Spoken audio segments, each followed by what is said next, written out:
oil prices finally snapped a 2-week losing streak today. But with OPEC cutting its demand outlook, how the heck do we get our heads around this energy market?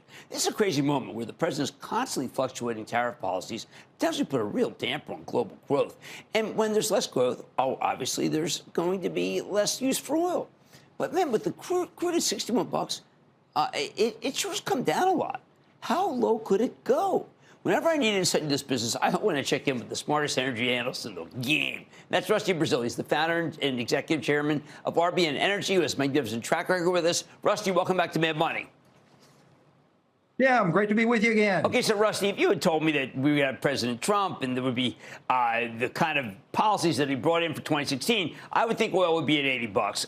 Oil, the demand keeps being lowered. OPEC cuts demand forecast. Obviously, we can't keep the price up. Today was an aberration. Where can oil go? Well, if OPEC does what they say they're going to do, and we end up with a weaker economy like a lot of folks are afraid of because of the tariffs, then we could very well end up being at 50 bucks. I don't think we're going to 50 bucks, but if we do, it's going to affect the amount of drilling we're doing. At $60, we're still, most producers are still profitable, particularly those that are in the Permian. So at 60 bucks, we're okay. 50 bucks, we're not okay. All right, so explain to me whether the discipline that we saw, which meant that we didn't just drill, baby, drill, is still in place versus what the president wants, because the president's key to his anti-inflation program is much lower oil price. Well, he's got much lower oil prices. I don't think this is exactly the way he planned on getting there. But the situation is you cannot have drill, baby, drill and have that much more production coming out of the ground, and at the same time have lower oil prices. It doesn't make any sense.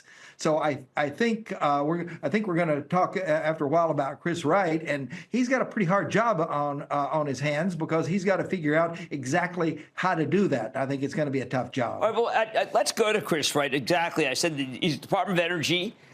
First time I've seen a Department of Energy person who actually knows about energy. Candidly, I don't mean to slag everybody else who's had it, but this has been, without a doubt, a backwater. And then suddenly, this is maybe he's the most important cabinet member there is, other than the people involved with tariffs. He is a different kind of energy secretary. Can you describe who he is, what he does, and how he's in the middle of this whole issue? Well, he runs a drilling company. He runs a company that basically fractures shale. So he knows the industry. He's been in the industry for a long time. He's written a lot about it. He is clearly a policy guy who understands what it's going to take to make energy production increase.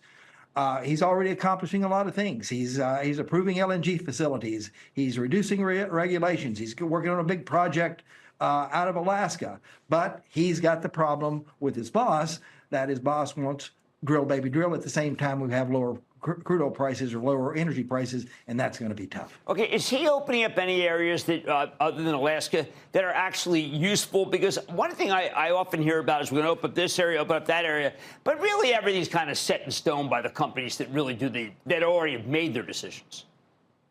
It's set in stone at $60, $70 crude oil prices. If crude oil prices were higher, then the areas that he's opening up would make more sense. But at these prices, those wells are simply too expensive for the production that you get out of them. So practically speaking, you're right.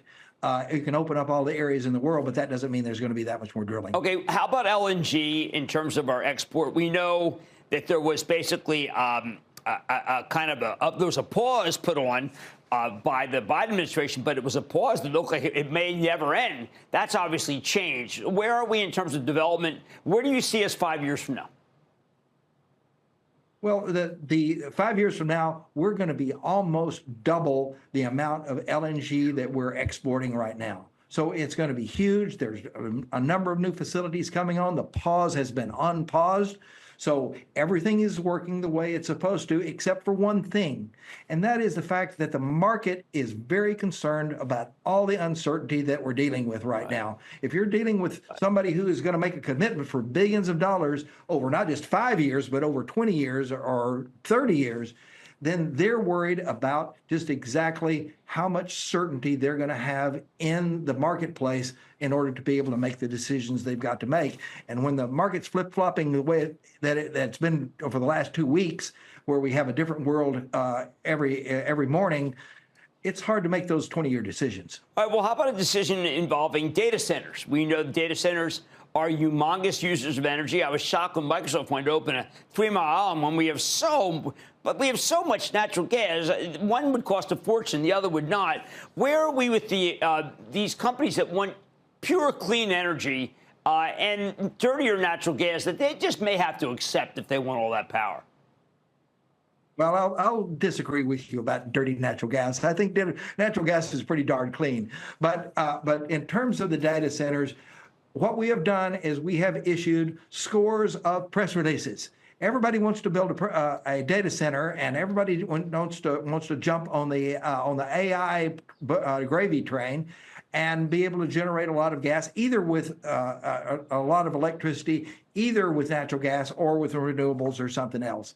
My sense is that it's been overhyped. There's not nearly as many of these things that are going to be built as the folks are talking about right now, but it is the largest increase in natural gas demand for power generation that we've seen in a long time. So for the gas industry, it's a good thing. Now, at the same time, we've got a glut of chemicals that people don't seem to realize. We've got, there were many, there's just gigantic infrastructure about what to do with liquid natural gas away from just shipping it.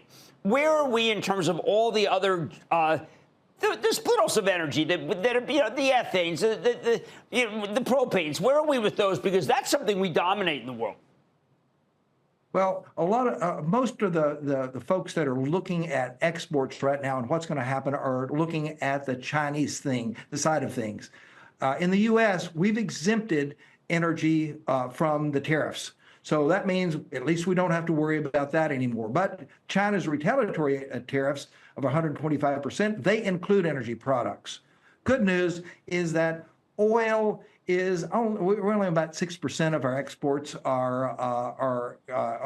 oil are going to China. So the fact of the matter is that we'll just simply take our oil someplace else.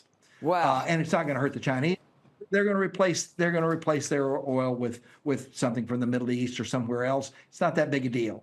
For LNG, okay. Same, about 5% of LNG, not a big deal. For, like you said, for NGLs, for propane and ethane particularly, it's a bigger deal because they get a bigger chunk of the export pie. Well, I got to tell you, I think it's a convoluted moment.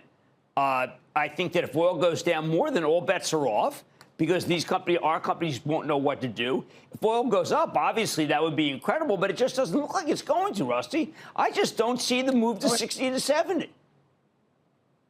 Well, I as you know, I really don't like to forecast prices. Right, I know. But on the other hand, the problem is the uncertainty. Our clients that we talk to every day are simply saying, we're going to sit on the sidelines. Right. We're not going to do anything while until this thing settles out.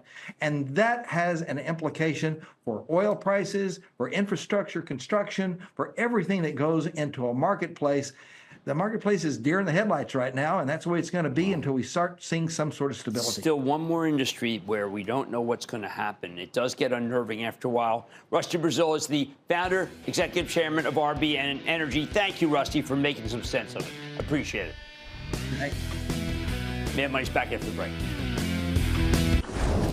Don't miss a second of Mad Money. Follow @Jim Cramer on X. Have a question? Tweet Cramer. #MadMentions. Send Jim an email to madmoney@cnbc.com or give us a call at 1-800-743-CNBC. Miss something? Head to madmoney.cnbc.com.